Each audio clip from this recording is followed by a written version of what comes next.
What's up, ladies and gents? This is KCKid, coming at you with another Destiny video. Well, yesterday marked the start of Year 2 in Destiny, and holy crap, it's a different game. Not gonna lie, it is a completely different feeling game, everything about it.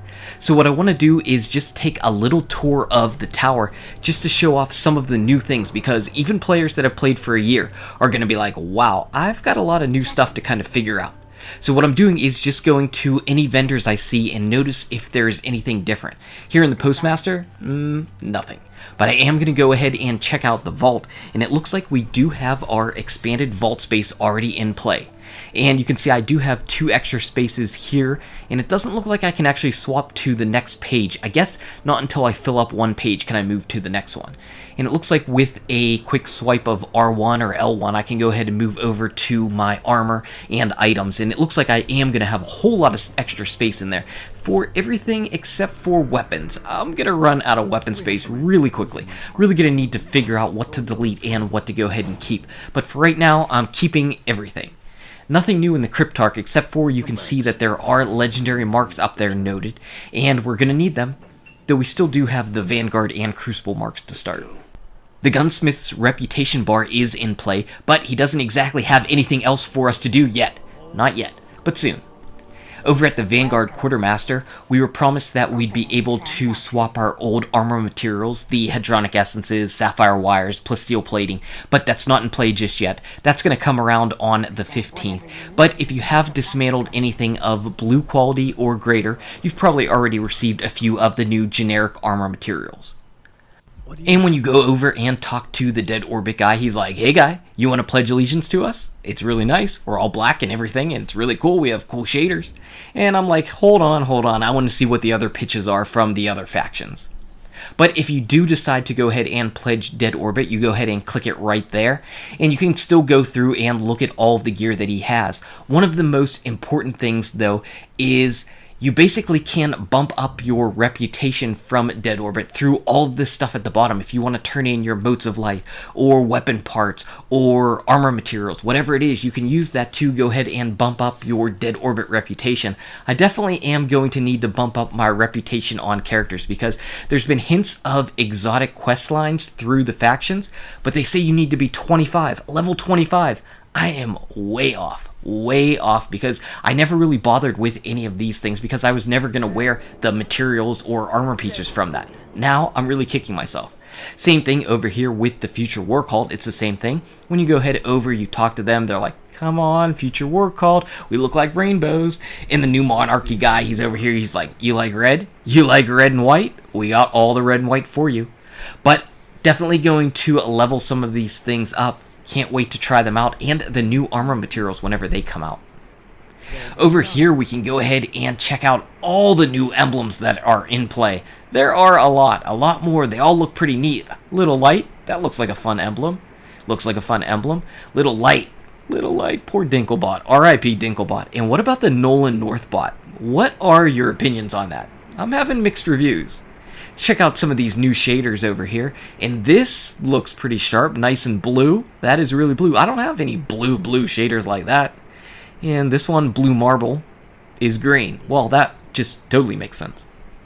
At my very first iPod station, we can see these are all the shaders that I have, the shaders I can get. How does this one look? Just randomly picked it. Val's Guard. Looks not too bad. Not too bad at all. So you can see that at these iPad kiosks, you can go ahead and look at all of your shaders. You can pick up ones that you've previously collected. You can also see where you could potentially pick up some of these other ones. You can't carry more than one shader on your character if you already have it, just like that.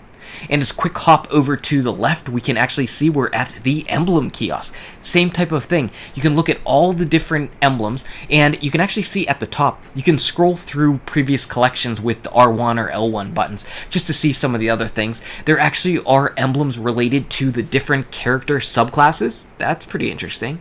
So there's a whole bunch of emblems that you can go ahead and get, and same thing, you can only hold one emblem of each on a character at a time. So you basically aren't stocking up your inventory with useless stuff.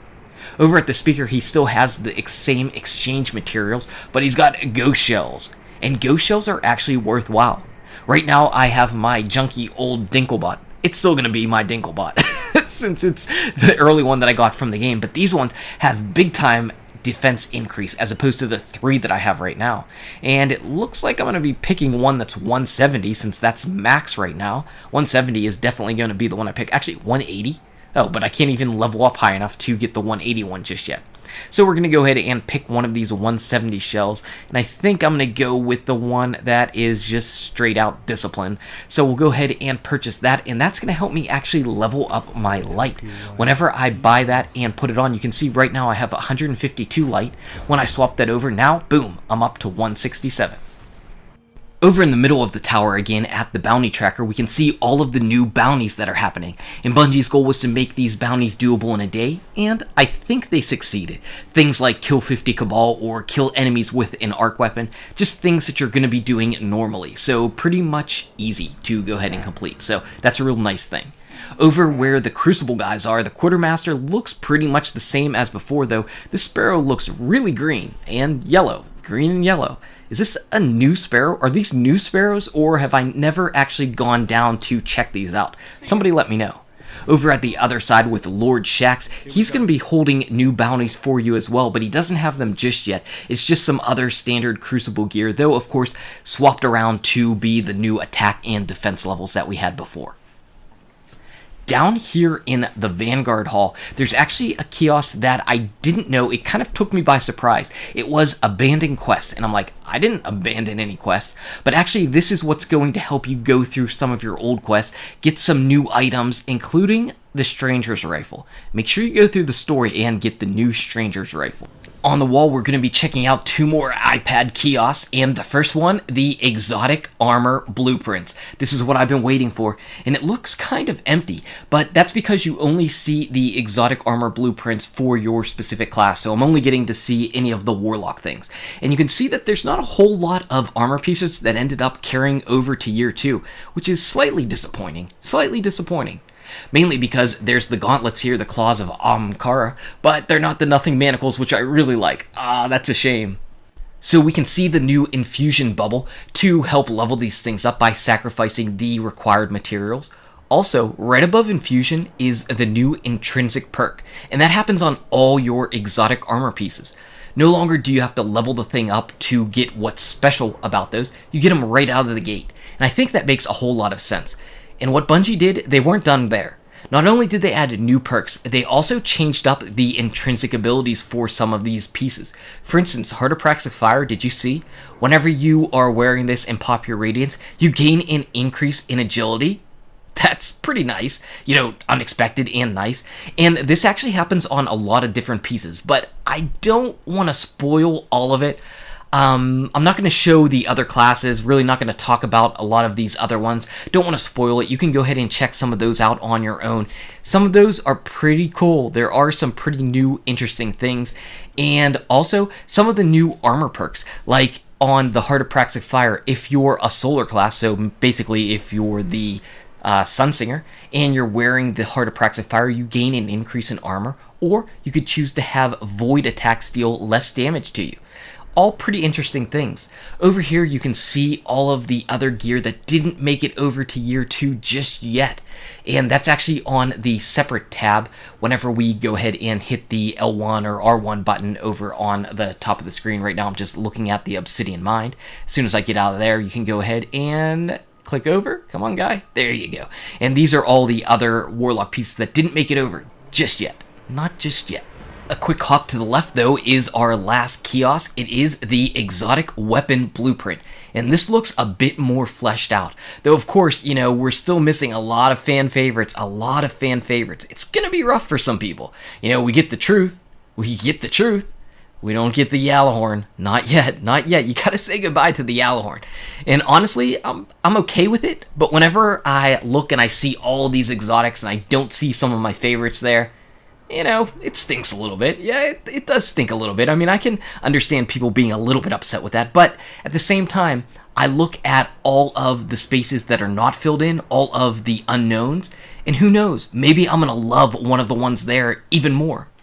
I don't know. So I can be upset a little bit, but I can also be optimistic and hopeful and excited for the future. Just checking out some of these other things. It doesn't look like a lot of these weapons received changes. The only one that I really noticed that was completely changed is the one that we're going to go ahead and check out right now. The Suros basically looks like a whole new weapon. Instead of being white, it's black, and it has new perks on it. The focus fire is the same, but spinning up, where basically you start shooting faster the longer you're holding down the trigger. And as I was about to leave, I was like, oh, hey, Eris, hello. So Eris isn't in her old place. She's over sitting here. She doesn't have bounties anymore. She still has some of the class items to, again, give you defense to help boost up your light. But you've probably already got these things, or potentially something better. But that's Eris. We didn't forget you, Three Eyes. Anyway, guys and gals, that is the new tower. Lots of stuff. If you enjoyed this video, go ahead and smack that like button and subscribe to the channel to keep updated on daily Destiny content. Check out these awesome videos. Good luck with your raids, your drops, the tower, and I'll see you around in Destiny. Three Eyes.